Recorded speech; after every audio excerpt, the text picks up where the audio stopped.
Round 2, fight! Have you plugged the cables in? I have plugged the cables in. Very good. Well, then, so everybody missed the chaos last time, so there's been more chaos, and now we actually have the Tech Off Topic podcast. Welcome and hello, everybody. I am Mike Elsmore. This is Jim Seconde, and how we have Alistair Hay, who does very little, according to Alistair. As little as possible. Technically, me and Jim should also say that we're both developer advocates at doing the exact same job for the exact same type of company, but I work for one that's better than him. This was much funnier when we were not racing through it because there was a technical error. Because Okay, I was about to say, if you actually checked with the chat room that it's working, but it is working. You know what I should do? Good. This one podcast has once again been recorded live on Twitch. Can Twitch hear us? This award losing winning podcast. And also, he also when he's skipping through Alice, he's like, he does nothing. At least we'll do some guest kind of can you do the same thing again? Okay. So we've done us. So everybody knows who we are. We're Loud and Gobby, and you are. I'm Alistair.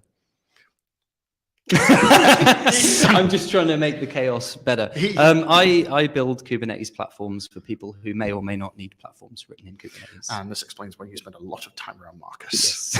Yes. Yes. Marcus Noble, who has also been on the podcast and is a genius and also insane and also stupid all at the same time, depending on what topic. Well, I was on the one that Jonathan Thingy was on. Yes, Kingsley. but then he's a sort of a pyrotechnic nutter as well. Pyrotechnic acting sysadmin security expert nutter, yes. Sounds like he does a lot of things. He's also like less than 25. Wow. I don't ask me how that happens.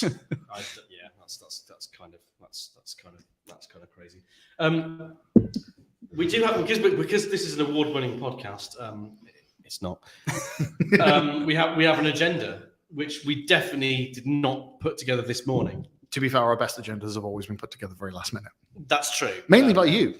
Yeah. Once again, also mainly by you. Sometimes we're on to winners. Sometimes, but we have a guest, and so I'm going to let our guest Alistair choose first. What do you want to talk about? Well, pick from the bullet points. The bullet points. There are many bullet points to talk from. A lot of them are just URLs to Twitter, which is a topic in itself. But I'm going to pick one that isn't. Black Friday, because it is Black Friday. Yeah, but the problem is I still don't understand what the flipping origins of this chaotic nightmare of a sale. On the agenda, just for everyone, it does say Black Friday. I wrote this. Black Friday, really, is it a thing anymore here? And obviously, yes, it is. Is it really though? I mean, are you going to buy anything on Black Friday? No. Right. Mike? How many emails have you received from British and European suppliers?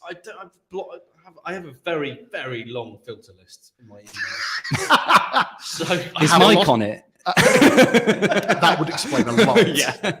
Jim, why haven't you done the agenda? Oh, sorry, it's got to your spam account. Yeah, because you're frenemies. I mean, you missed that in the intro. Oh, yeah, we missed that. And now we're arch enemies because we work at competing companies doing the same thing. But so the origin from here that I remember was that America did Walmart bought Asda. And Asda were the first British kind of company to go, hello, welcome to the movie. The sofa man, the SCS voice. What? You'll know his voice. He's on everything. He's got the most annoying voice. It's DF, the DFS bloke. This Black Friday, and you're like, I'm old enough to remember this. What do you mean? And people just started saying Black Friday, and no one knew what it was. And obviously, you looked up, but then. So I don't know how long it's existing in the US. It's got to have been longer because there's an entire memery about people nearly dying in Walmart. Yeah, because that was what it was famous for. Was people fighting over second. The last Tamagotchi, cheap TVs. Yes. Yeah. It's $10 off. Oh my god, I'm going to punch you for it. I don't know how long it's going on, but also it's if you could put apparently big sellers like sort of like Walmart things like in the US. Right, so now around about Thanksgiving, we have to do a massive sale just in the run-up for our stock for Christmas. That makes no sense. Actually, no, that makes complete sense because just remember, Big Green Boat, just-in-time shipping problems. That means there's no warehouse capacity to prepare for Christmas. They have to flog stuff to make room. That's what I think of when I think of Black Friday, is flogging crap. So the stuff that no one's bought for 5 years that's sat on the shelf still. We need to make space for Smith's entire warehouse. We need to make space for more stuff that people aren't going to buy. Yeah. True. Yeah. But I'm not going to lie. Every time I think of like the supply chain problem, I just go, big green boat. A TV by a dubious brand that you've never heard of before that's pretending to be South Korean, but is actually from like Norfolk. Yeah. From Norfolk. But it is interesting because Black Friday sales on digital products. You're saying, oh yeah, ship all your stock because there's too much on the shelves and we need space for Christmas. But if you're selling a course or an ebook or well, it's sales mentality. It's one of those things where it's so I used to work at a really shit publishing company, Back Publishing. I think we should like one feature that we should put in it now is we should have the Black Friday sale. Mike shit housing on his ex-employers. Mike's bingo card. Yeah. And every time he mentions Pact Publishing, Full house. We should do the dab. If he does his we mentioned this before. If he does his adenoid's voice or says, "I'm going to go and get the Jag," that is the adenoid's voice. It's only a full house if you get him to do the octo waving thing, where he gets the cap on. I haven't brought that with me, so no. Then the cursed word. Your claw watchers will be really disappointed. Yeah. But anyway, I was about to say, so they used to have a thing during the 2 weeks up to Christmas called the $5 sale, and it was every year. And the reason being, it's purely because people buy in volume when there's any form of discount. So it is a huge profit-making exercise for digital products. Because they didn't ship many physical books. It was all $5 on the digital service books. Version, yeah. So just huge sales. But then there is also like the people who are going to buy it for $50 have already bought it for $50. I mean, you need to give people the opportunity they're going to buy it for $10, but they're probably never going to read it. An opportunity to give you $10. Black Friday on digital goods. I've solved it. Black Friday is 20% off at all reasonable resellers. Yeah. So I feel like we've completed Black Friday. I'm not buying anything. I'm going to probably buy a power bank because I've got way too much travel. I don't own one currently. But then you're going to own a power bank that's as mentioned in the chat, that's like crap and hasn't passed QA. You know, when you get on a plane, 75% off this piece of shit. There'll be a warning on it not to take on a plane, and then you'll be. That's why I go for the 90 watt one. Do not use in environments that exceed 22 degrees Celsius. So everything. Yeah. This room. Black Friday is apparently. I think I remember about 5 years ago with that. You know, we're going to an Asda in Rotherham. And there's like, did you just see Asda in Rotherham? Fighting breaking the door down to get fighting over average goods. But it does set you up nicely for Cyber Monday, which is coming. Wait, what's the point? Like, you have a big sale on electronics goods, but now we have Cyber Monday. Right, so what's that? Oh, I don't know. It's like, if we can't have a one-day sale, let's make it a weekend event. Yeah. Oh, it's real painful late stage capitalism, isn't it? It's just get. You do realize saying late stage implies that this is the end. It's not the end. It's the beginning of the fall. Yeah, I suppose it kind of does feel like it. Will they have a Black Friday in the after times? Different type of Black Friday. I think that depends on what circle of hell you end up in. What is in the sort of is it Dante? The Dante, 7 yes. levels or whatever. So I don't know what they're in, but I'll probably end up in the if there's 7 levels of tech hell, it'd be like probably like you can only use JavaScript. I'll end up in the Stallman level. Just because I'll have to listen to somebody rant about GPL 3 for the rest of my life. Stuck in a room with Linus Torvald, Richard Stallman, and Uncle Bob. Fuck. There you go, Mike. Knock yourself out. Oh god! Right. Do you want to pick next? All right, sure. Let's pick one that I didn't put in there because I think that would be interesting. The one about Mongo. Because we have a friend. I'm not sure if you were aware of Aaron Bassett. No. Lovely chap. Made the dumbass mistake of moving to Florida, but lovely chap. I feel that's quite subjective. It's the sweating armpit of North America. It is quite swampy. Did you just quite a lot? That's never the precursor to something good, is it? Have you just been? Was it there? I thought it was like Grand Canyon and stuff like that. Yeah, Where did you go?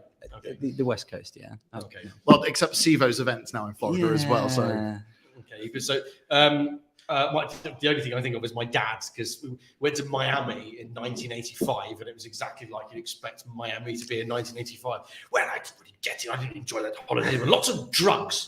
That's all I really know about it. But yeah, it's the weird way they've spent marketing budget on that movie. What all I've watched is that trailer. Right, so the kind of the background to this was just a casual chat. So I don't think I'm dropping Aaron in here, but I got sent an article after discussing something, and it was the person responsible had been involved at my current workplace, and moved to MongoDB, and the first thing that they did, I don't know if it's like a CMO or whether it was like a VP of marketing or something like that. The first thing that they did was got budget and funding, I don't know, through reputation or something of like, excuse me, I'm kind of a big deal, so you should give me lots of money. Okay, what's this thing you're going to do for MongoDB then? Right. So, like Black Mirror Bandersnatch, I'm going to do a choose your own adventure, high production value, choose your own adventure MongoDB Twilio Quest hybrid thing, and we're going to put out a Hollywood trailer for it. It's like, what? And there's an article about it on the Register. Is it? It's the Reg. It's on the Vulture. L Reg. If you put it into chat. I will put it in the chat. That seems like a small market to go after. It seems the MongoDB like using Twilio users. It seems very kind of. I've mentioned this before. There was Laravel the documentary. Yes. it's a whole thing about what effectively is hero worship of Taylor Rockwell. That's what it is about. And this guy, and he comes on and he's like, this guy Taylor, and he's like, oh my God, this is so good. And we're going to base it on Rails. It's going to be amazing. And you think, who cares about this other than people that are high up in the Laravel? No one cares. Like, I'm a developer that comes in and sits down. This has got the same kind of vibe of, you've got a Hollywood-produced Choose Your Own Adventure to learn MongoDB. Who's using this? Anyway, it looks like if you follow the link that's in the Register to the actual scheme, it got pulled within about 3-4 months. How much do you reckon they burnt through? Oh, it's got to be six-figure. It's going to be six figures. It's got to be six. It's going to be high. Like the amount of people involved in that actual production material, it's like, yeah.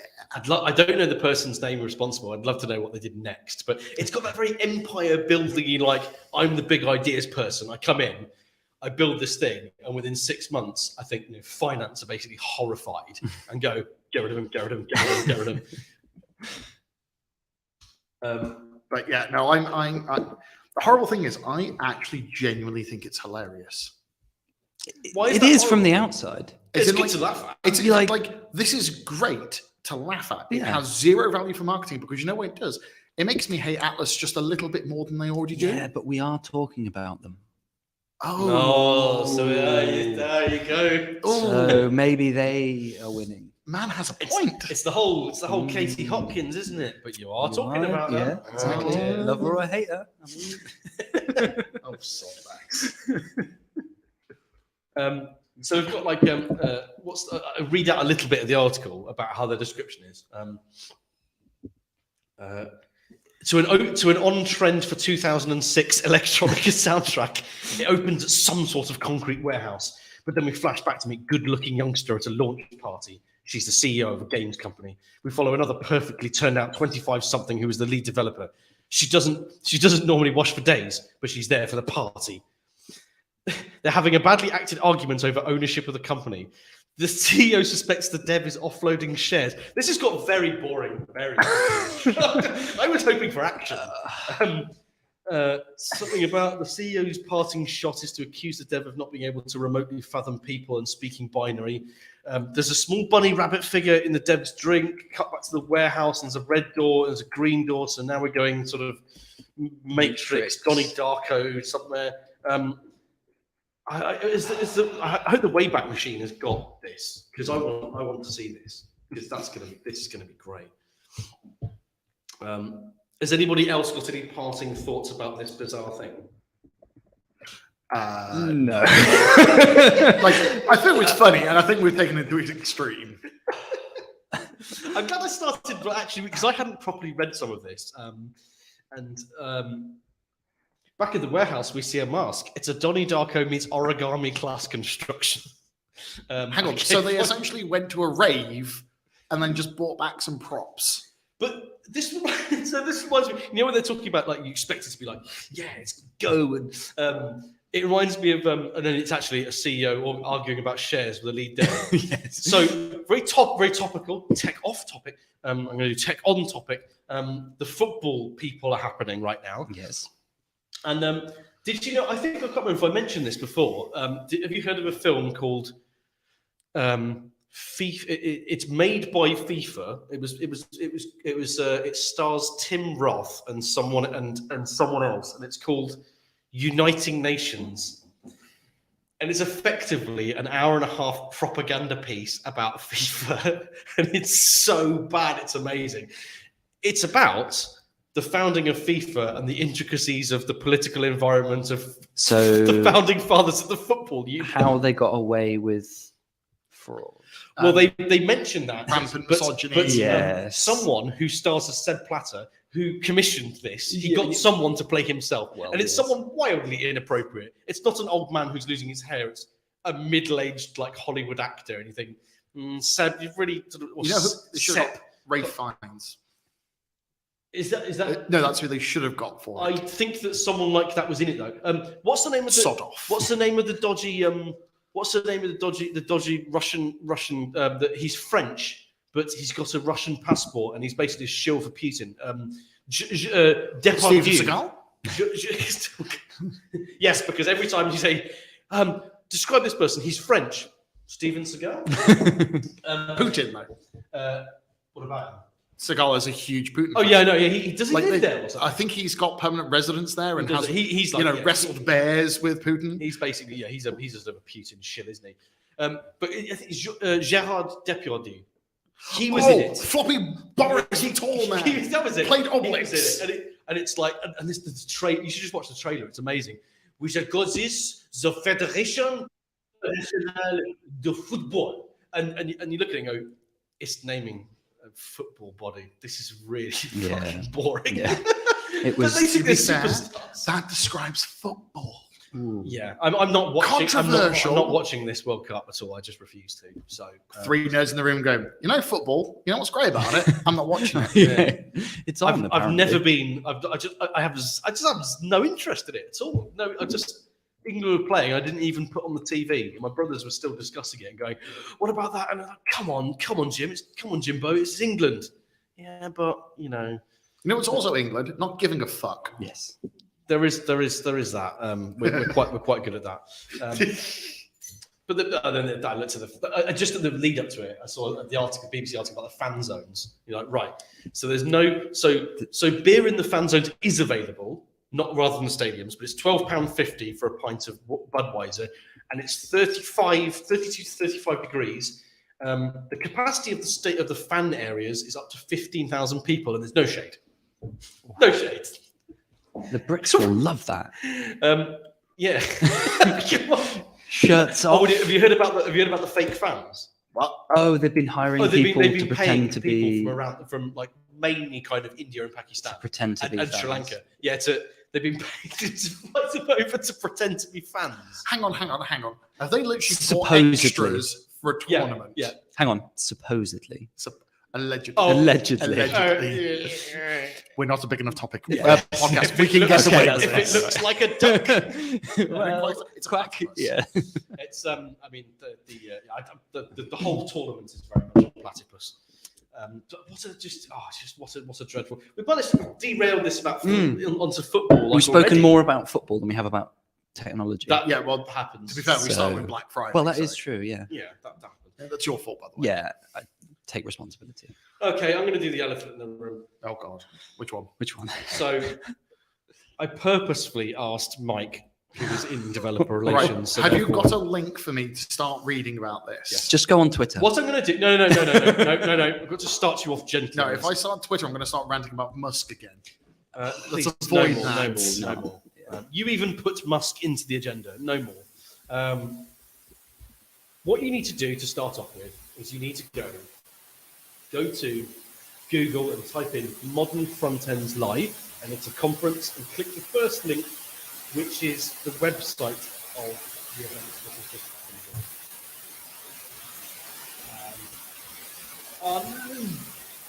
It's gone. No, it's still there. You might have to scroll back up. So when you launch the Modern Front-Ends Live, the first thing the speakers announced. It's an edit cell in the city, near Dockland. Fancy. I used to go to what's it called? I used to go to IPX Expo. Hold on. They're getting a heck of a lot of white in the room.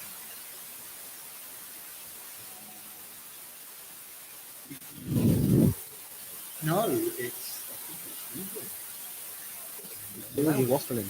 Yeah. Fix your volume. That means turn it too to loud. 0. So that's actually after a few beers when it's like family. Okay, Jim, can you just... My brother actually both of them did. Just turn him Just down a little bit. Just a little bit. I can feel it. Several people are typing. Yes. No. I haven't actually seen them looking front end website. I've just followed it on Twitter. It's been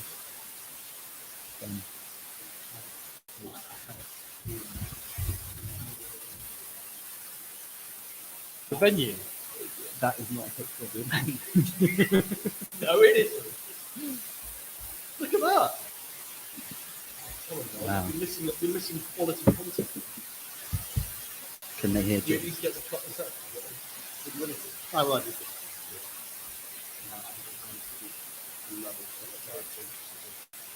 Yeah. Don't start. No comment. You can edit this, right? I'm going to leave that. It just chops at that bit. Can't hear Jim. You carry on. Audience, is the hiss gone? Yeah, because Jim's not talking. Is the hiss gone, or is it still One, balked? two, three. Oh, it's gone. There we go. Yeah. Hey. Oh, sorry. You're getting all of the ghosts in the machine. All right, so I'm going to go to the first one, modernfrontends.live. That's the one. Ladies and gentlemen, my reaction.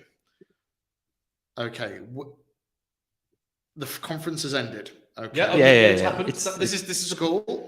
Scrolling up. This is a careful post-mortem because I don't want to do. Some people have used this conference, and Luke Brown sent me this, and it was really annoying. Some people have used it as content, which really annoys me. Okay, so what moment are we looking for that's going to trigger me? You're not going to know at the moment. You're going Nothing. to what do you see in terms of conference speakers, venue, and what vibes are you getting? What vibe are you getting? I'm getting the fact that there's so much white. So much white, Not what so I much expected men. him to say. There's so much white. Scroll through the list of speakers, and that is a lot of white men. But when there's 100 people, percentage-wise, I hadn't thought of that. I thought the diversity was not too bad. All right, considering it's 4 long, it's going at least 12 before I hit any women, before I then hit more women. Okay, So probably I'm going to go with it's an event that big in such a big space. That's not the greatest diversity split. An important thing to start off with is this is the venue.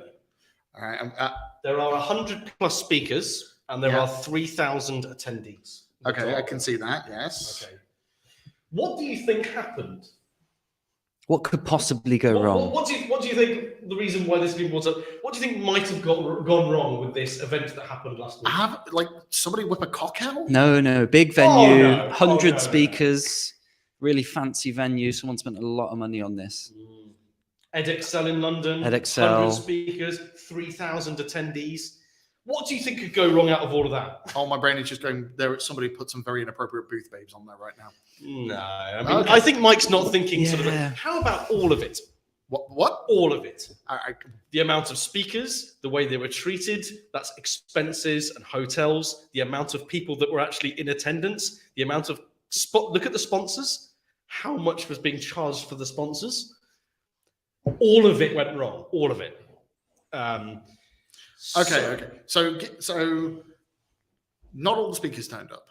Some speakers cancelled, or they had their workshops cancelled mid-flight. Okay, that's shit. I know that somebody mentioned, now this is the only thing I did know in advance, was this is a giant corporate event, and there was no honorariums given to anybody, including the speakers who were not big deals. No. So like DevRel, I can get that. You're literally paid to do it for a job. But there was some people on that list that I know are contractors and self-employed, at which point a big event tickets like that, were like, what, $700 or $600? Tickets were £699. So like, okay, maybe not a huge honorarium, but enough to be like, here's a day of Would expenses. you expect some travel and accommodation to be paid for, maybe? I'd expect any event to do that. Like, we at Fusion do that. Yeah. Fuck off. So the only thing is, the thing that some people appear to have received some. That's true. Some people got their travel expenses, some didn't, and it appears to be sort of fairly sort of random. Yes. No one really knows. Hang on. Do you think the paying of expenses was a post-mortem? Let's save it. Let's give it to the few goblin I couldn't possibly speculate.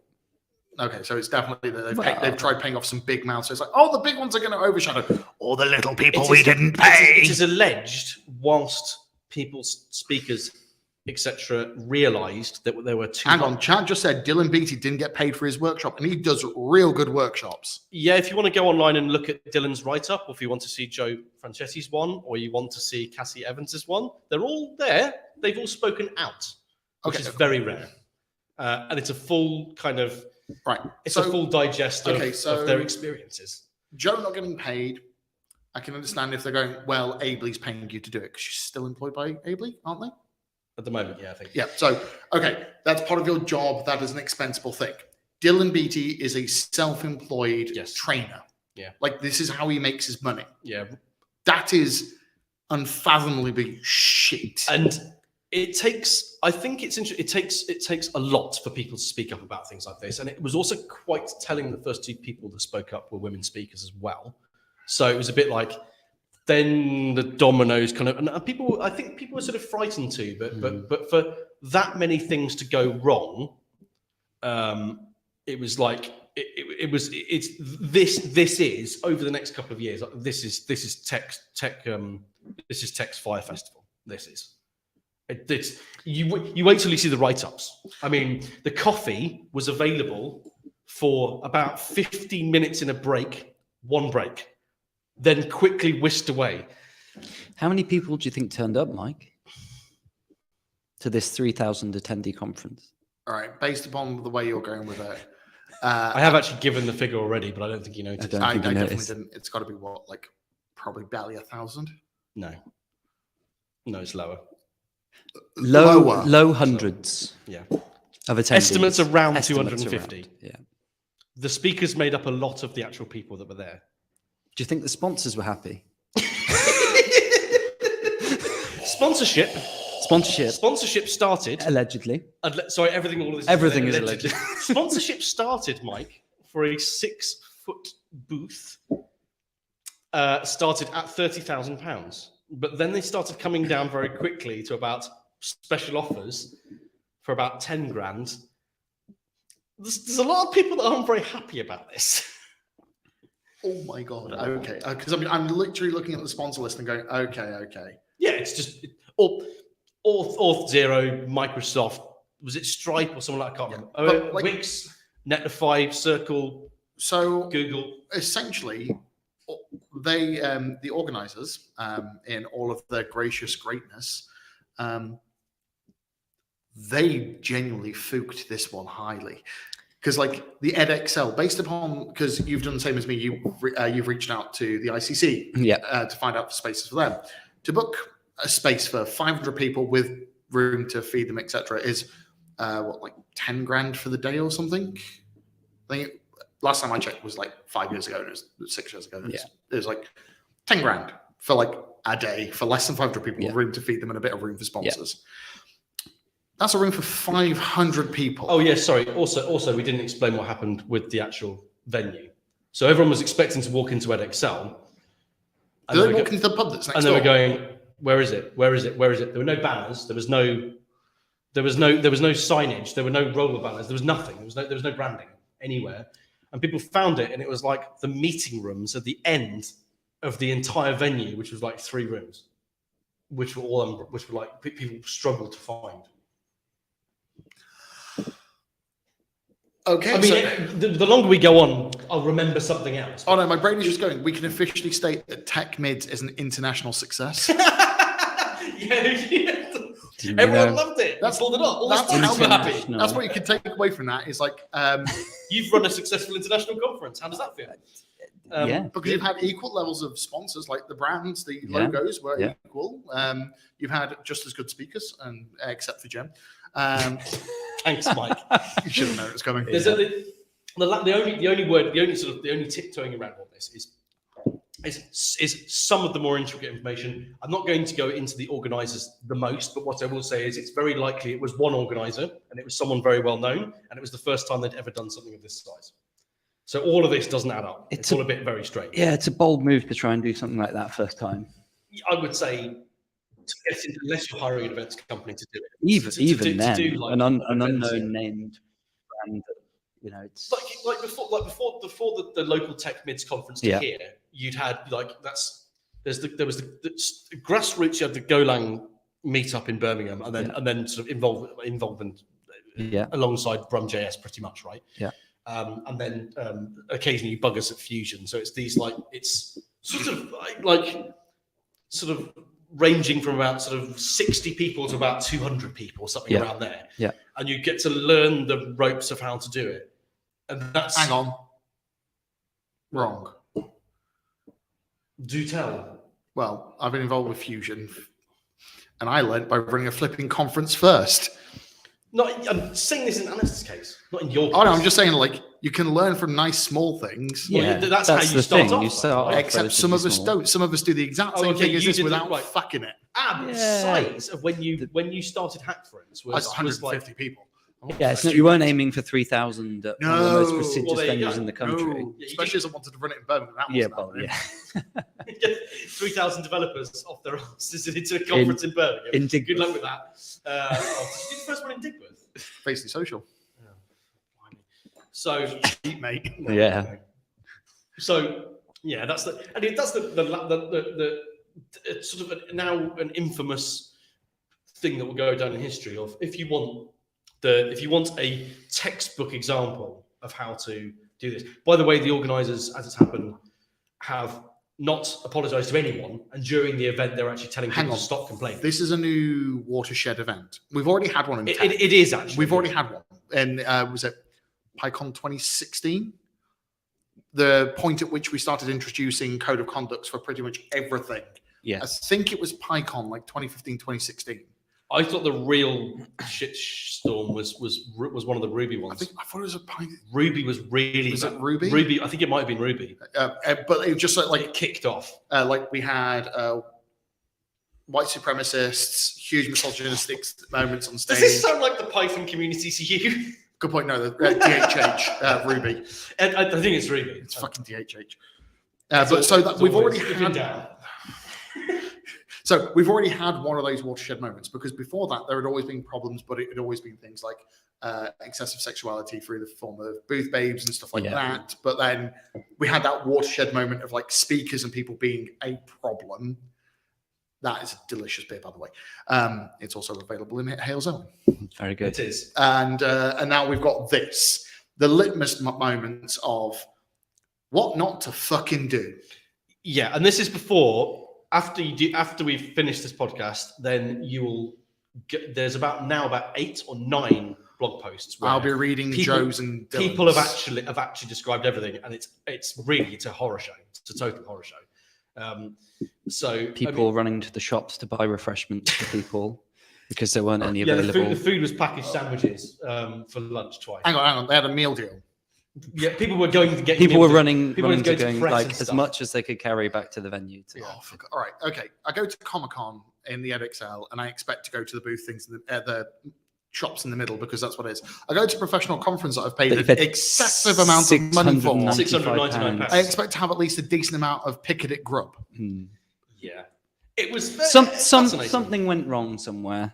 And it's a bit like the kind of, I'm not going to mention the B word, but when there's a sort of a perfect alignment of there's things that like historically, where things like D-Day, where in order for that to actually be successful, that all of these little things needed to add up, and then you have things like Trump and Brexit, etc., where it's the literal opposite of, in order for this to happen, even though we're supposed to be tiny little thing needs to be out of kilter. Every little thing that could have stopped this. This is describing Kubernetes to me right now. I'm in my happy place. DevOps philosophy. Yeah. Right. After that, it's come around to you. I'm not going to lie. That topic was brutal. Considering we are all organisers of some variant, and we all love the community we are in, even if we hate the community we're in simultaneously.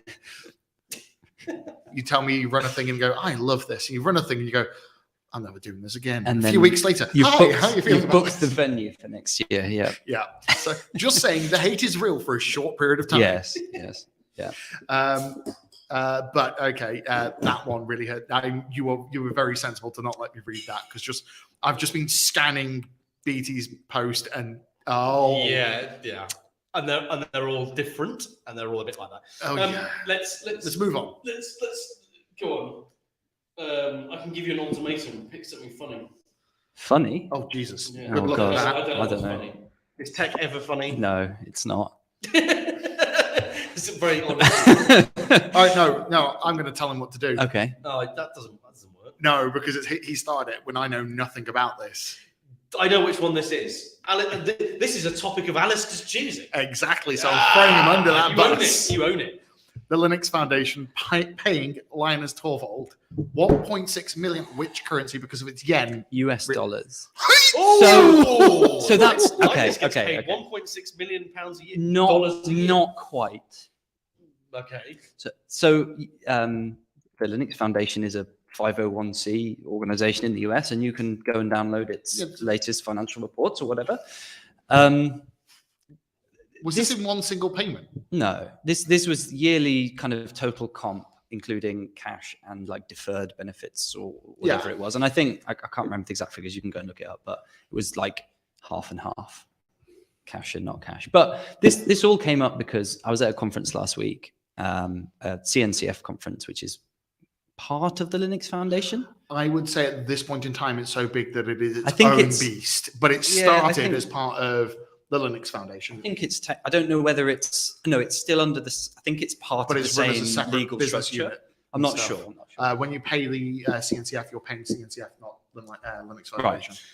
So it kind of came up like, well, how transparent is this community? Because like it's all open source, it's all open governance. All the projects that come in have to go through like open source and open governance kind of stuff. But they don't publish a report about how much they paid people, how much revenue they made.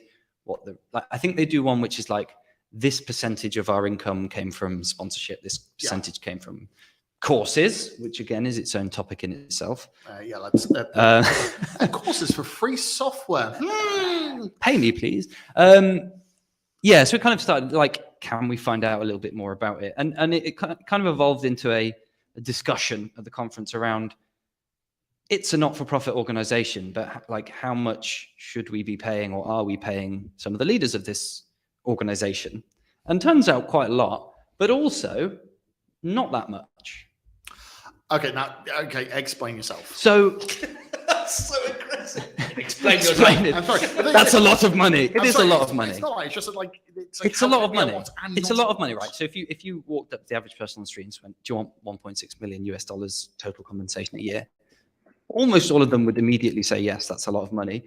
But how much could some of these individuals go and earn out on the open market at private organizations, right? If you got the person who essentially runs Linux and the Linux kernel on your payroll, what value would that be to your organization? I am trying to desperately find an article, because I know that this happened, and it's only come out recently, that Steve Jobs tried to hire Linus when he took Next Steps Tech, that became Mac OS X. And he tried to hire him, and Linus said, go do one.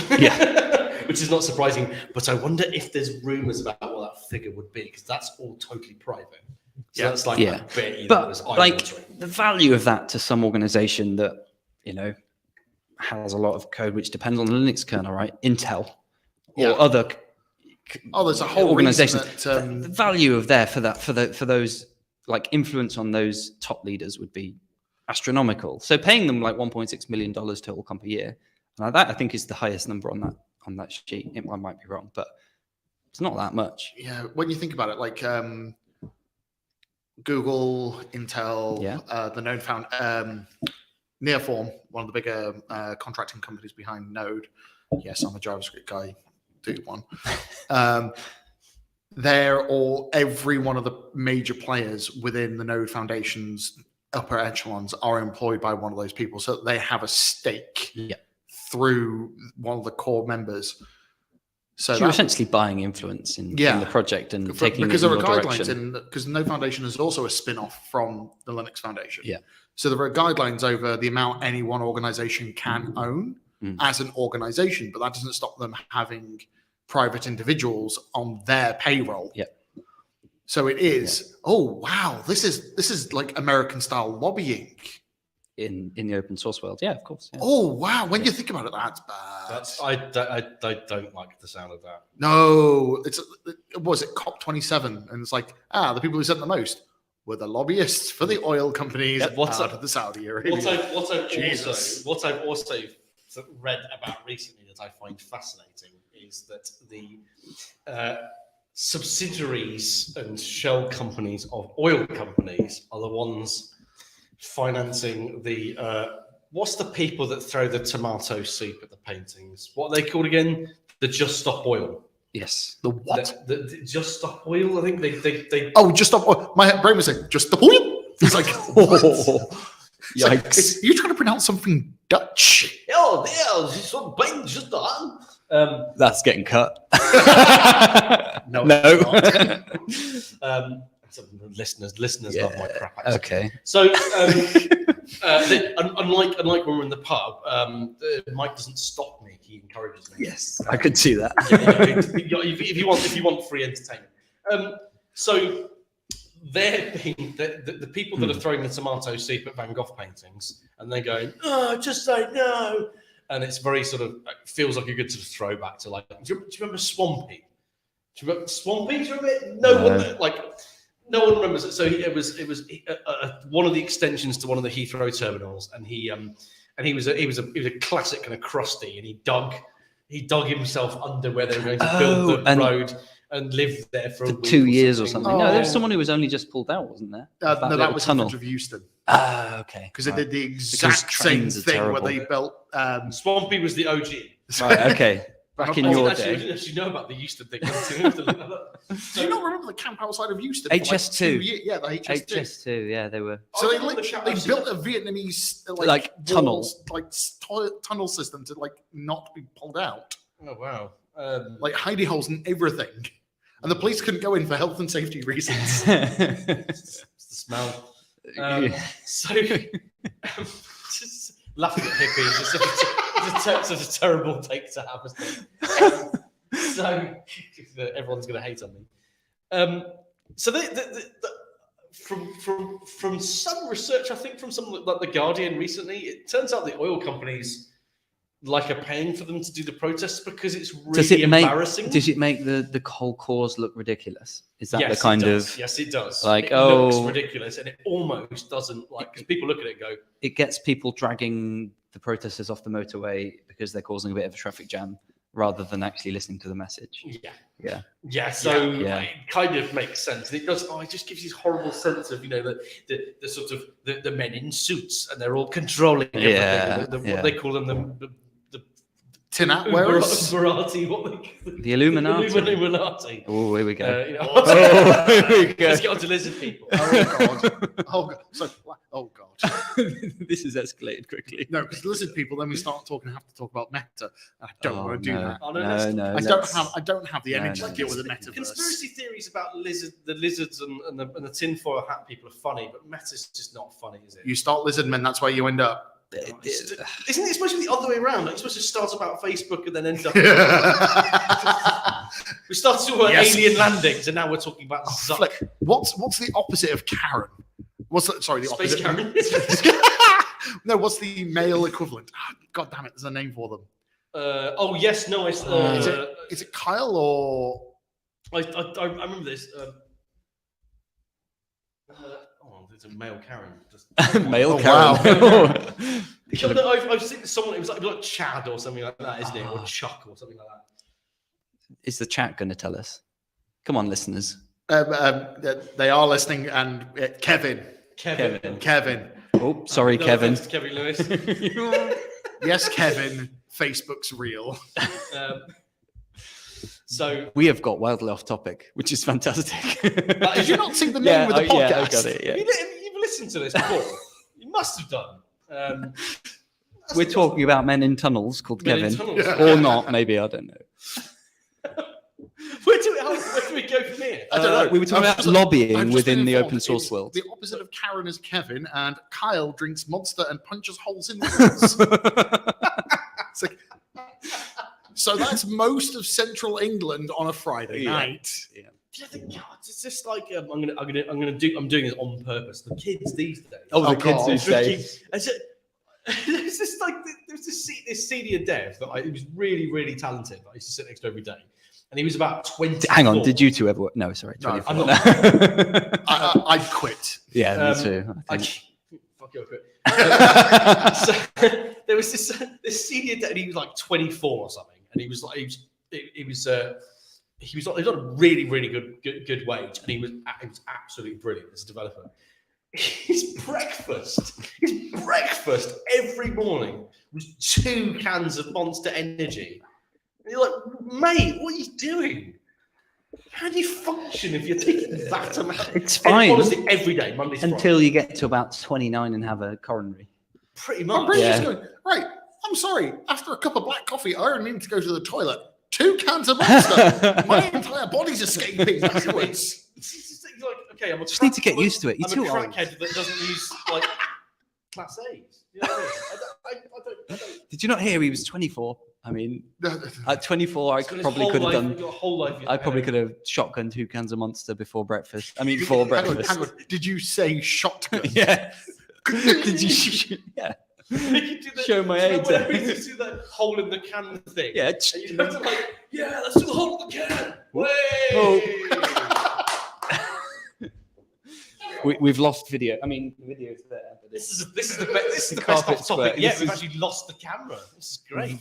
Veered so far off topic. Oh, Hello. There we go. Where's? Can you see the video? Do you know what we've got? I mean, there's a lot of. It does look like a giant toilet seat. is in front of the camera. It's just a little bit. Right? It's okay. Just from chat, can I just read out? Breakfast, in terms of the Monster thing. Yeah. Breakfast of Champions, short-lived champions. Yes. I also Exactly. How good is that? Look, we're just talking heads at this point. That's fine. To be fair, I believe that commenter happens to be at Fusion in a couple of weeks. Oh, it's Ellie. Eli. Oh, yes, but and the reason why I can get that wrong is because I got it wrong when I introduced them on stage. Sorry about that. Again, obviously. Don't let. I'm just, I do this quite often. And in fact, actually, when I was speaking to them beforehand, they were like, just this is my name. Make sure you get it right. Don't worry about it. I got it. Yeah. You're not going to be introducing when they come, are you? Oh, no, I'm doing it again. Oh, no. Fair warning, he will get it wrong. To be fair, I do it, but I don't want to. Why? Because I've got to give him something to do. Otherwise, Well, what's the that point is of it? true. Scheme. Is that the real reason? Is that you just don't like? I've done more MC than you. That's the. Oh. I'll get my ruler out. Yeah, I was going to say. My MCing's bigger than yours. I'm aged like fine vinegar. You're very sour about things. But I'd rather say salty, but yes. Oh, do you like to? Yeah, easy. It's not a particularly fun task, but I do it. You know what that means? We should do a podcast after Fusion next week. Is it next week? No, it's God. in 2 weeks. It's in 2 weeks. Oh, thank goodness. My whole life flashed before my eyes. Okay. It's 2 weeks. Okay. It is 2 weeks. It's So, Thanks, Eli. Woo! Got his name right. Their name right.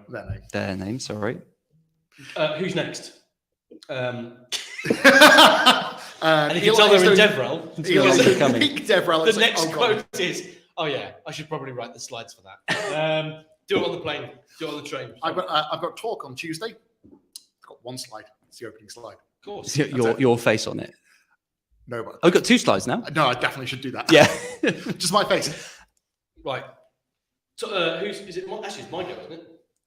Yeah, go for well, it. technically, I caused one, so yeah, yours. You told him what to do. It worked. It's like the men in suits. I don't. Marionettes. Illuminati. No, I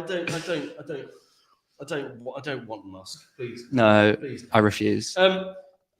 Mike ones. Well, this is, and I've put no context in on purpose, which I haven't. I don't think I've explained it to you actually, but I have explained it to you. Was this what we were talking about earlier? It was, yeah. The back end doesn't exist. Well, it doesn't. So this is an interesting one. This comes from this comes from boot campers. Oh, we spoke about this last week. Excellent. You're proof primed. we did it online. We had a rant about this because we both disagree with. Yes. The mentality of, oh, you're not in the conversation. Goodbye. Before you just go off on one, can I explain? So get the jag. Oh, there it is. Get the jag. Get the jag. What is the voice? Why is it the thing? Why is it the way it is? Right, never mind. Yeah. The problem is that this has come from now several stories of people that are doing boot camps and are learning how to do. I say full stack. Software-y things. Current thing is like hang on. Do we all agree, just at this table, before we carry on, that full stack as a term is bullshit? Yep. Oh yeah, no. It is. So like, we can just hang on. It's fine. Also, DevOps. DevOps is a philosophy, not a job. Yes. Here we go. Right. Yeah. I used to do dev tools for DevOps. So yes. Yes. Observability. Let me see how far the rabbit hole goes. Well, it's turtles. We are a all the way bit off down. topic, so. Well, at least it's still on Yeah, topic. yeah. A running joke. Yeah. Off topic, but tech. Yeah. Reverse. So, one of the things for teaching people who have come from who've got no experience whatsoever is when it comes to back end services. The good thing is you can plug in Netlify. You can plug in. You can plug in. What am I thinking of? Like Contentful, like for CMS stuff, or I don't know, any number of backends, Firebase. Pick your favorite flavor. You just wire it in. As long as you don't state that it's the whole thing's Jamstack, at which point we're going to fight. I'm not interested in Jamstack stuff, so you're fine. I don't know. Maybe you can fight with Panther about that. She agrees with me. Okay. I don't want to. I can't take both of you on. I don't even know if I agree or disagree with you. But At this point, I'm too afraid to ask. I should have put that in. So Let's get the jag. When you plug in the services, that seems like an acceptable thing to do because you're doing a short-lived boot camp where you don't need to learn back-end stuff. So therefore, why would I do it when it's quite gratifying to just write some front-end code and see some stuff appear on a screen? I will happily state, JavaScript, learning it for the front end, it is the easiest thing to consume because you can actually see what is happening. Yeah. The visual element makes it easier to you press a button, something happens. When it works, you see it very obviously working. And when it doesn't work, stack trace. And JavaScript does actually give it.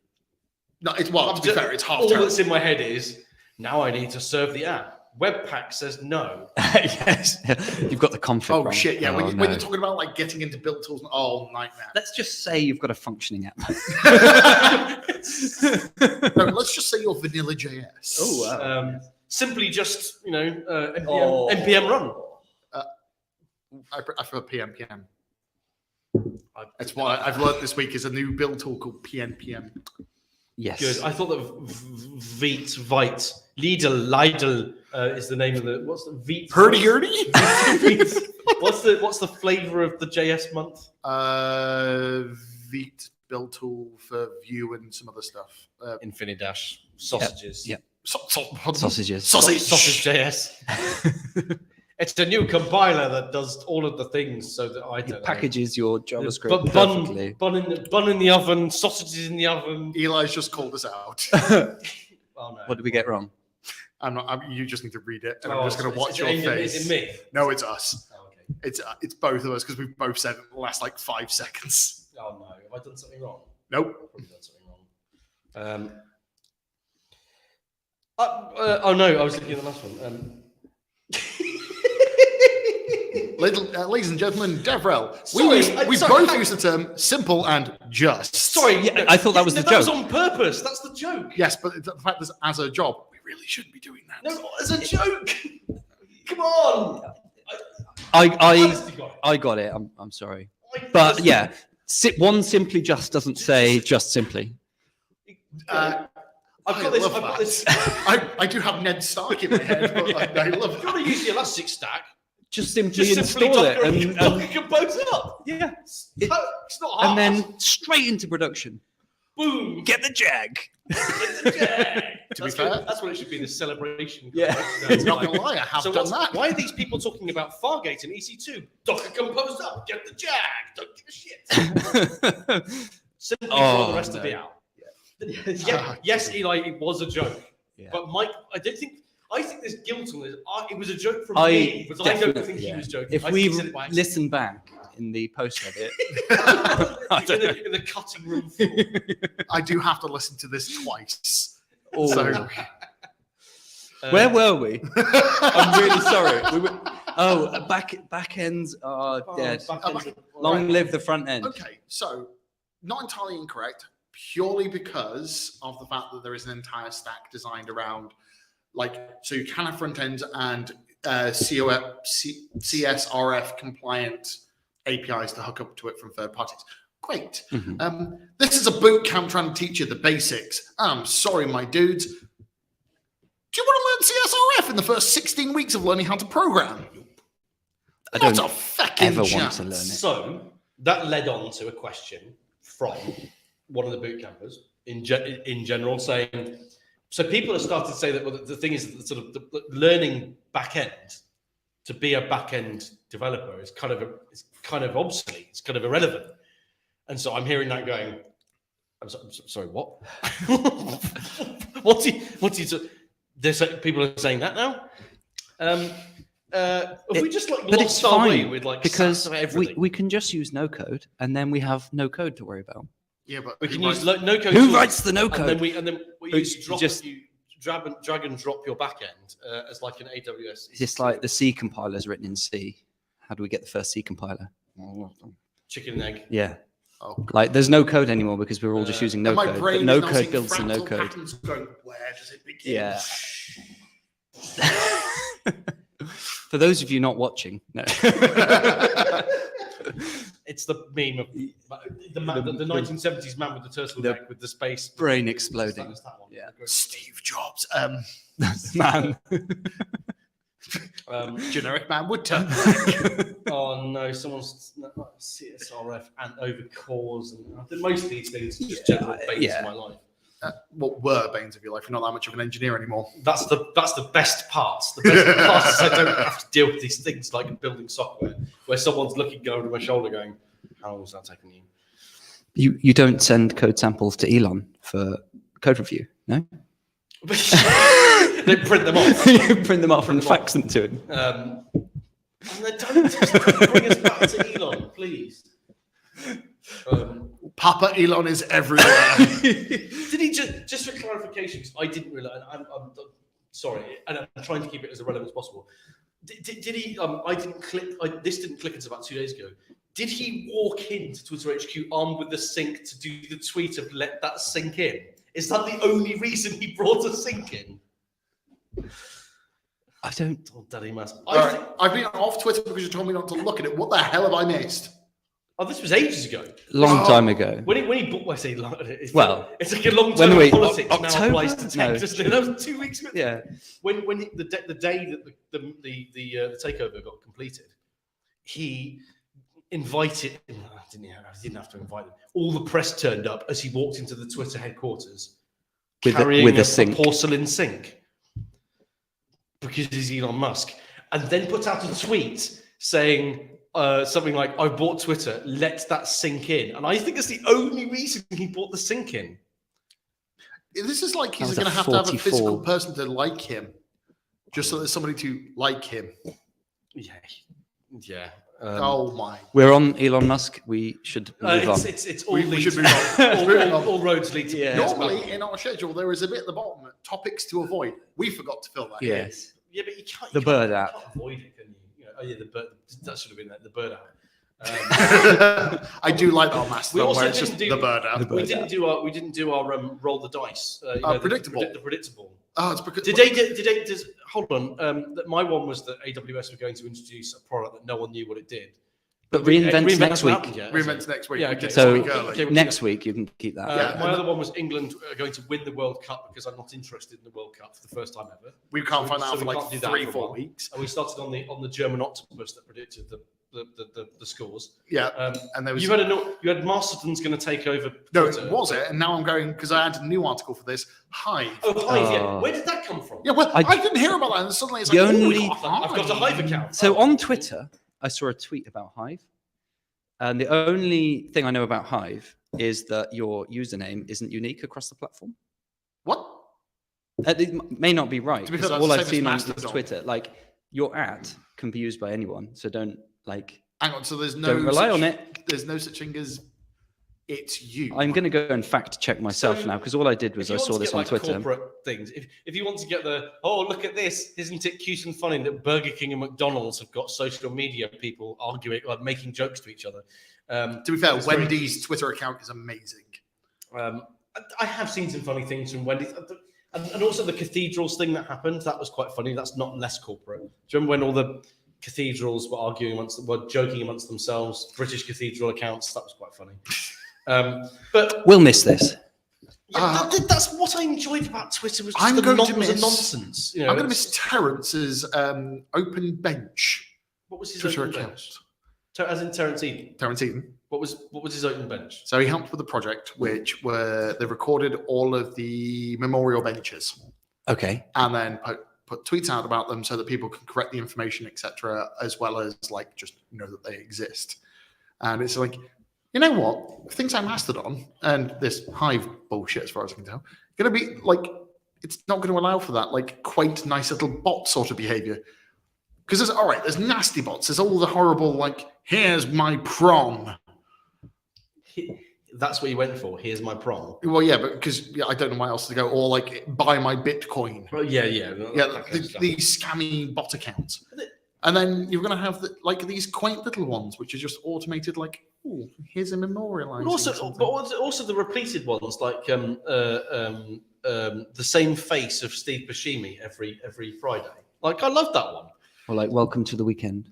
Exactly, ladies and gentlemen, the weekend. Oh, yeah, that's the one. And Captain Captain is Oh Wednesday. God, it's Wednesday. Yeah. Sometimes, okay, it's a repeated gag, but if you saw, there was like 3,000 likes every single time, every Wednesday. Oh, what a week. Captain, it's Wednesday. This is like Shy's Good Morning every morning for like 4 years. It's still the first thing he does is replicate it on Mastodon. I've only met Shy from Beryl once.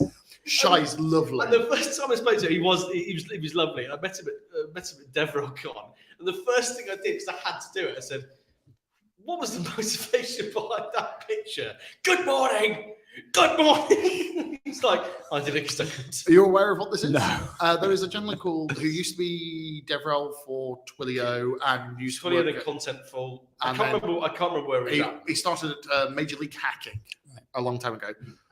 He started it. He was one of the first people. That was Oh, hired. okay. I didn't know. He didn't start it. He was one of the people at the beginning. He's a lovely guy, and for I think it's about 4 years, his Twitter account has done good evening and good night every day, and it's his face with big curly hair on a sun background or an evening dusk background. I've got to find. That's it. I've got to find. And it's just It's quite public service at this point. Yeah, it's quite. Like, I literally can't go to bed until I've seen like the weekend hasn't started until that tweet. His tagline is, That is it. Oh, wow. That is glorious. I'm avoidably invested in you having a good day. I don't think it actually tweets that. There you go. Look, there you go. It's the last 2 tweets. Good night. Good morning. I need this in my life. 4 years that's been going on. Yeah, I'm going to go and follow this. And now he's done it on Mastodon. He's set up a bot to do the same. Even though he's got one. Your brand. Even though he's got one of the cross-posting bots, which I haven't quite worked out yet. I do have one, and it does work. You'll have to teach me, Sensei. Follow. I mean, perfect. Shall I follow you, Senpai? So, why do you do? I don't understand what all these things are. That's kawaii memes and not doing it because otherwise chat's going to lose their shit. I don't. This sounds like young people or tech people speak. You are a tech person. I know, but I don't understand Twitch. Yeah. I just understand that you did the octopus thing. That's the only Right, thing. we're worldly off topic. Welcome to Tech Off Topic. You're learning the ropes. Yes, so next time it's confusing. It's absolutely. Just let us. We've got time for one more. I reckon. Well, the runtime is currently ignoring the audio problems at the very beginning. We are an hour and 5 in, so we have time for 1 or 2 topics, depending how derailed we end up. And who ends up laying it? What's going to end up on the cutting room floor? Unfortunately, we picked the ones that would have some sort of jovial thing, and there's like one where I went on a massive rant, justify. Yeah. And there's one that's about the views transition stuff, and that's quite. I don't know. Or you can, or chat. Feel free to throw in some random crap. Actually, yes, yeah. Chat's good for this. I am very afraid because Sketch is in chat right now, and he has a very bad habit of throwing me a curveball. Oh, curveballs are good. Is Dan in as well? Mr. Noons was there. He did bring up the beer, and I'm not going to lie, just to bring it back to being a bit rummy in the room again. I'm a little bit disappointed in the Christmas market. Why? Because I've been around, I've walked around it, and there's no fried cheese stall this year. That's disappointing. And I actually do like the fried cheese stall. What's the fried cheese? That's just, I'm humouring him. Right. I'm just. So you know how there's always the like multitude of breakfast stalls. There's someone on my side. It used to be every year down by Town Hall, a stall that just sold deep fried cheese. Sounds glorious. No, like cheddar and stuff. Cheddar. It's amazing because I'm not going to lie. I've only ever gone there when I'm very much 3 sheets to the wind. Right. Okay. Yeah. And deep fried cheese is delightful in that situation. Do you know in the deep south of the US they have deep fried butter? Pardon me, what? No, it's real. It's real. It's like I raised your cheese with butter. How does that even work? The logistics of this. There's an article. Hang on. No, there's deep fried ice cream in Scotland, so they've got to be able to do butter. So the batter protects the butter. I think it's battered, but then the whole thing sort of becomes like a sort of a. But they do it for such a short time. Do they freeze the butter? I think it might be either super chilled and they do it very quick, or it's like or it's frozen. But you end up with this sort of salty butter. Hang on. Have you ever been to a meal where you've been given the like the chutney, the everything on the little plate, and you see the slice and you think it's cheese and you eat it and you go, shit. No. Yeah, definitely. Chat is backing me up on here. So deep fried butter is real, okay? And is it good? They put it in batter all day. Well, I'm hoping that someone in chat has had it. Have you tried it, chat? I've eaten butter by mistake when doing the whole. I think that's and cheese. You're like, that's not good. Like I can't imagine having that deep fried. Yeah, but bulletproof coffee. That's just like a stick of butter in coffee. No, is what? Bulletproof coffee. Bulletproof coffee. What's that? Google it. All right, it's coffee. I think you clarify butter. He's the coffee one. And then you put like clarified butter in your I could be wrong. No, it's coming up as a thing. There's a bulletproof coffee recipe. Yeah, and it's butter and coffee. It's ghee. Ghee, yeah, clarified butter. Oh my God. So it's like you're overdone. Basically, like you probably don't even need to eat food if you're having it. I like my veins and arteries the way they are. Yeah. But I'm getting very deep fried butter vibes from bulletproof coffee. People say it's nice. They can carry on. There's other things that got chucked in there, like deep fried Oreos. I mean, deep fried Oreos. But logistically that'd work because it's a solid. Exactly. It's also a dessert. Deep fried pizza. It is a solid. Yeah, pizza crunch. Yeah. There you go. Did you say pizza crunch? Yeah. Is that what they call it? Yeah. I wonder what you could batter, then wrap in something and batter again. Anything. I'm fighting pizza bear. Give me a pizza crunch, mate. It's Scottish. It's breaking out in the weird drunkens. So we're also, because we're talking about this, by the way, in the week in Texas, my arteries were just, you can only put cream in coffee. You know, black coffee. It's cream in everything. Yeah. I just, especially in you, Jim. I asked for milk. It's just, come on, that's what she said. Come on. I know, that's why I did it. Okay. So I did like your tweet about tortillas. Yeah, because that was soft tortillas. Yeah, soft tortillas. So when Fabulous. they have tortillas, they have the like proper soft tortillas. and we just. Yeah. I did some. You can get them It's not like Andy on Lowe the and internet. Slow. Go on the internet. You can get them delivered. You got to order them Go Yes. to Andy Lowe and Slow. Every one of his tacos is soft shell. They're amazing. With a thick tortilla. You can get them delivered. That means you've got to. You can't. Well, he does very sort of. He's sporadic with his delivery. Yeah. He's also no longer at Hockley Social. Oh dear. Oh, he's opening up his. So he's around he's the opening up a corner. restaurant so that my Kickstarter Can finally be funded. 4 years later might actually. You might actually get something. I'm really, the horrible thing about that, I'm really glad I'm not the only one who felt slighted by the fact that I didn't get my free meal. Well, I'm still going to have my free meal because I pay for it. Well, so did I, but I bet you he's not going to honour it. Okay. Like Roberto's isn't honouring the stuff for the Kickstarter for starting Roberto's. I did not know about that. Yeah, he's not, because technically Haleso and Roberto's is a separate business, so he doesn't have to honour it. Oh dear. We're going to lose the audience totally. Yes. Because we're talking about specific. Very, very Birmingham things. Yeah. What's your Mike? I'm only addressing him because he's the co-host. Hang on, you're the co-host. I'm the host. Ooh. Oh. Just hold on. Get your clipboard out. Go get my. No, we shall make it fair. You know what? For the first time, you can edit next week. No, thanks. There we go. I would have said I have a job because the joke was that he didn't, but now he has a job. So, And I also run more things than he does. Yeah. And I've only been there for 3 weeks. so boring. I know. The only reason I'm running 3 things Mike is was really super competitive as a child. Yes. I had a younger brother, of course I was. Yes. Okay. Well, I'm the youngest, so I'm used to. You can I'm tell. used to shitheads. No, you're all used to your mum saving you. Just leaning in. That is a wild accusation. I feel accurate. The defense. He hasn't denied it. No, I was much younger and they were much older. You were going to hit So me with it's a bit something then. What's your opinion on Boxing Day? All right, I'm not going to lie. I enjoy the fact that we get 2 bank holidays in the UK for it. Oh, I don't. He's put his serious face. Bank holidays are terrible. But They no. should all be cancelled. I have That's because children. you don't make money on them. Yes. Bank holidays are terrible. They are I terrible. hate them 'cause children Because I can't cost work. money. But Well, I can the work. problem is I also hate the connotation of then having the Boxing Day sales. The January Oh. sales at starting Boxing More Day. sales. We've covered sales this episode. We have, yeah. I'm sorry, but like Boxing Day has gone from being let's recover from the turkey coma to let's see if we can spend all of our money before payday, which is already 6 weeks away. I mean, I've got a solution. What? Don't go. Don't go shopping. Yeah, but no. I've got a solution. I've got a solution. I thought you were about to go. Yes, but online. It's Boxing Day. Don't go online. Now Boxing Day, you know what? As a glass of pork with your family. That You know my what I mean? intention is having cold cuts and then going to the cinema to watch something with my mum. Did you just say he just said cold cuts? Cold cuts. Oh come on! You tell me you don't Yeah, have give a me a cold cut give me a sandwich. I'm a bologna vegetarian. sandwich and Shit. I'll have some cold cuts on the side of that. Hold the pickles. Cold cuts. And you talk to me, what's this? It's because you want to emigrate to Canada. Is that it?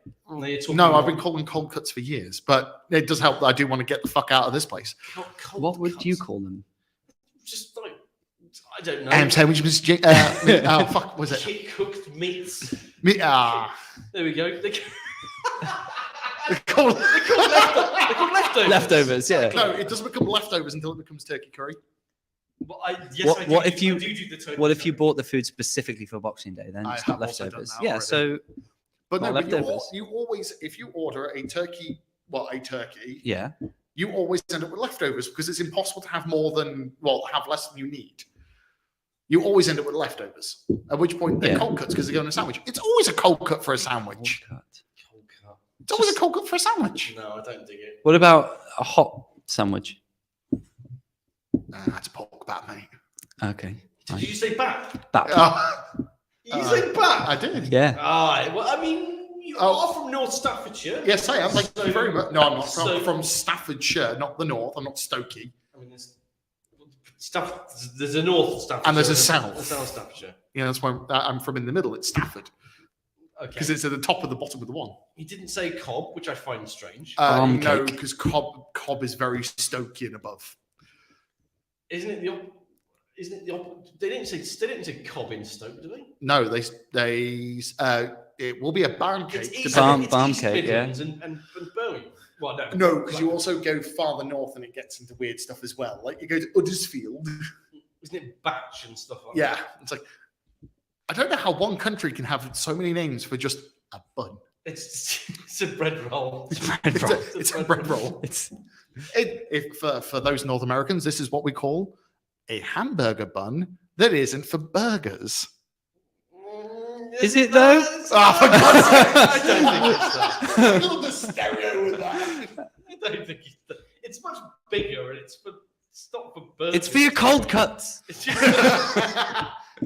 be fair, if it's cold cut from Staffordshire, it's a Staffordshire oatcake, mate. Oh, that's something I don't. We have a creepy hand. We have. I think either the zombies are taking over, and done with work. or they want to go to the pub. It is only. Hello. Guests. We have special This guests. is the first Special time we're recording the podcast that people have just walked in. Wait. Hey. All right, I want to go. You want to go to the pub? Which That's how to end the podcast. Which pub are you going to? St. Paul's. For anyone in Birmingham who's listening. I have to drop all this at my flat because bollocks am I carrying this to St. Paul's? Right. See you there. See you in a bit. I'm not coming. I don't know. Enough time to wrap this up. And the longer you stood there, the longer it takes. We are have live. Listeners, they must be so. What are they bored saying? right Do they have any questions for our? Yeah. Luke from last Does week, anybody want to everyone was ask the invaders? here. Right, what do they go? Hi visitor. Here we go. Hi visitor. We just discussed this topic. What's your opinion on Boxing Day? Better than Christmas Day itself. Better than Christmas Day itself. Really? I'm more drunk on Christmas Day. Nah, Christmas Day is like forced fun. Like you have to. Wow. Time. Hang on, that's what I'm like. That's what it's like with my family anyway. Yeah, there's too much pressure. Too much. We have You more said you guests didn't want to be coming. on this podcast. There's too much pressure to have a good time. Yeah, I agree with that. Way too much pressure. Too much pressure. We do have the question. What's your opinion on the M1 Mac? I've got an M1 Pro. It's very good. Ooh. Max Pro. It's noticeably faster. Noticeably Somebody faster. spent money on something they don't need. We're gonna do hot topic because basically, if it was like, what's your opinion on the M1 Mac? It's good. Yeah. That's Next, fine. move on. That's not content. Don't ask for an opinion on a good thing. Oh. Oh, okay. Well, I like that. That's zippy. To be fair, this is Luke, the Apple fanboy supreme. What time is it, Luke? Oh, Apple Watch, His Apple phone. Apple Watch on his Apple headphones of two different varieties. Have you got Apple headphones? Oh. Don't you have? I've seen you with the AirPods and the Max, haven't I? Yeah. So he has two kinds of out. Yeah, it's like. Do they sell anything you haven't got? Pants. The really expensive computers. And the monitor, the 30 grand monitor. If anyone wants to donate a monitor, no. Sponsors. Sponsored. For just £100 a month, you can buy me a monitor. Wow, you've got an OnlyFans for a monitor? Oof. I'll send you. This is Back off. Yeah. Goodbye. St. Paul's for the pub if anyone wants to join them later.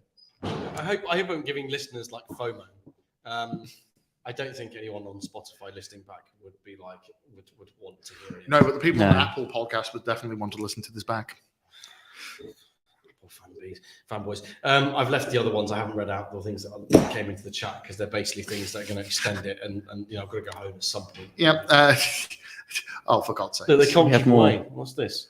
Hello. Give me your bag and I'll put it in mine. No. No. You do realise Boring bag lid. Yes. Yeah, no. It's fine. It's all right. I'll bring if it. this was a recording studio with these mics and it had like a red light, You'd definitely come in. It wouldn't come in, right? Yeah. He definitely would. He definitely would. Yeah.